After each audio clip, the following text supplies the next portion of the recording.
at number 45 now. We did 46 with EPMD's Who's Booty. Now we're on number 45. Number 45, 1987 album, Down by Law, producer Molly Mall. Shouts to the Juice Crew. Listen to the Juice Crew podcast. There's an episode on that. But this is Project Ho, MC Shan. Number 45, Project Ho, MC Shan. So let's just get to it. MC Shan is our narrator for this story. He says it will never be repeated. So, we gotta listen. Hey, maybe he's never performed it before. Anyway, I don't know. People who's been around the way will recognize the star of this tale. The Project Ho. According to Shan, if you look half decent and you kick it right, you could get the Project Ho for at least one night. Shan's cousin introduced Project Ho to him, and don't worry, I'm not gonna keep saying Project Ho. We're gonna get to her name soon. But Shan's cousin introduced her to him, though his cousin never told him that she was a hoe. Probably not. You don't know what kind of relationship Shan had with his cousin. If he was setting him up for failure, or he was just like, whatever, I'm done with it. Who knows? Her description. What did she look like? What did the hoe? It's funny saying hoe. What did the hoe look? She had jet black hair, big brown eyes.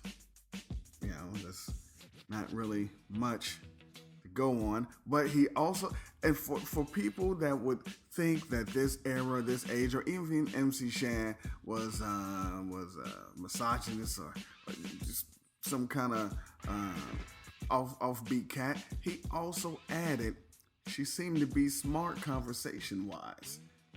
So he's actually giving her props on her conversational skills. He didn't even say that they conversated. Just, it's a feather in his cap. Anyway, Shan tells her that she looked good and slipped her his number. And made sure to tell her if he's not home, call him back. See, this was before cells and texting and voicemail and obviously Twitter and Instagram. You first had to obtain a piece of paper and a pen or a pencil, write down your number, give it to them. They had to keep it, not lose it, because if they lost the number, it was a wrap. That was it. And then if they called, if you weren't there, they had to call back, because unless you had an answering machine, because there was no voicemail. It was just, hey, I guess I got to keep calling, till I get them. Every time you come home or get by a phone, you're like, let me call, try to hook up. Anyway, he comments he didn't know whether she was poor or rich, again, because his cousin never told him anything about her. He said it in a different way that you'll soon hear. Either way, he knew he was destined to smash, so he continued on.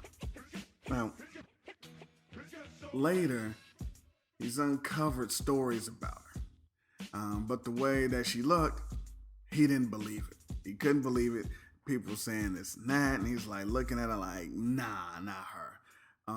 So one day, she called Shan, and for the sake of the story, we were calling the Project Ho Kim. See, maybe that's her name, maybe it's not. You want to protect the innocent. You're gonna put her out there on a globally produced record. You don't want to everybody like, damn, you just really, because we know you dated Shan. So Kim. Things progressed, and Shan's cousin came over and demeaned Shan for being seen out in the streets with Kim. Called her garden tool. This is when people were more inventive with their derogatory terms. Everyone knew what he meant and what he was getting at there. The cousin explained that Kim was a project hoe. Now, see, here's the thing. If the cousin actually told him in the first place, it wouldn't have been a problem. So you can't get mad at Shan. You introduced her to Shan, so you're gonna come out and be like, ah, oh, fuck, you idiot. You being seen out in the streets with Kim. Like, you fucking introduced me to it. If that was, if it was a problem, Jesus. Anyway, Shan thought that his cousin was cock blocking. And Kim called him again, and Shan played his card, to see her. It was wrapping her up. He asked what she was doing, and what she liked to do, etc., etc. And she says, depending on the weather and my mood that day, sip Dom Perignon at a Broadway play. The other things are not good to mention, like coming to my crib and relieve my tension. Huh. So, I'm guessing, listen, I don't know. I never dated Kim, and I never talked to Shan, even though he follows me on Twitter. I'm guessing that relieve the tension is flicking the bean, rubbing one out. I don't know. Now Shan simps out and tells her he was in love from the day they met. It worked though, because after a few hours on the phone, Kim was down. See, the thing is, this is back when you would be on the phone with people for hours, again, because there was no text messages, and you don't know when people are going to be by phone, so you would talk to them as long as you can, especially if you're trying to smash. The funny thing is Shan had to get off the phone with her to clear his line. See, he didn't have call waiting. This was his first album, it's 87. Maybe the call waiting wasn't even a thing in 87, or maybe, it's his first album. He didn't have money, man. The Juice Crew cold chilling checks weren't bountiful yet. That wasn't until about 88. But he had to get off the phone to clear his line, man. Otherwise, you get a busy signal. You millennials that are listening to this, a busy signal is something you hear when you can't get through. You've probably never heard one because it would go to voicemail, or people would click over and talk to you. Click over is even a thing because no one clicks, it just presses the button on the touch screen. It used to be an actual click. All right, that's enough of the old folks corner. Anyway, Shan takes her out. Things went well. He figures, for what he spent on her, he better get some ass. After turning on the radio, he's like, so what's up? Now, he was either in a limo, how? I don't know, since he can't afford call waiting, or he was in a cab. But then how did he turn on the radio? Anyway, he says he yells to the driver, homeboy, my place. So he had a driver, yet he was able to turn down the radio. Anyway, once they got to Shan's place, he had assorted wines and a jacuzzi.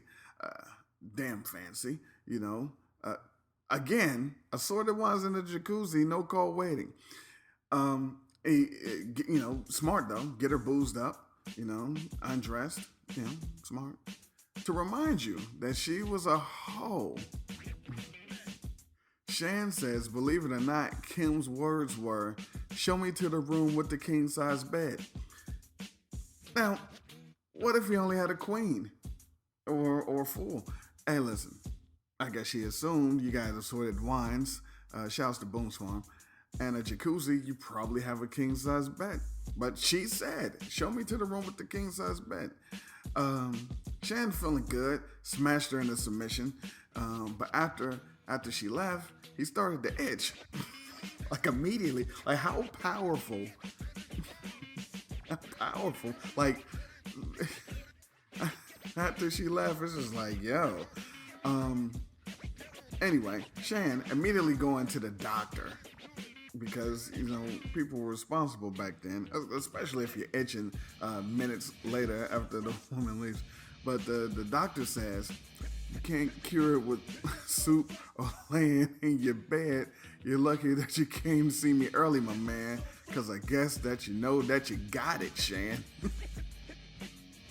Got it, though.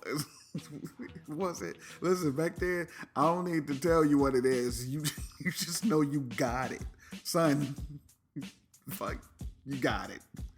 Um, this is a sign of the times back then, man. Because Shan's response was basically, well, she's Project Ho. So he expected to get it.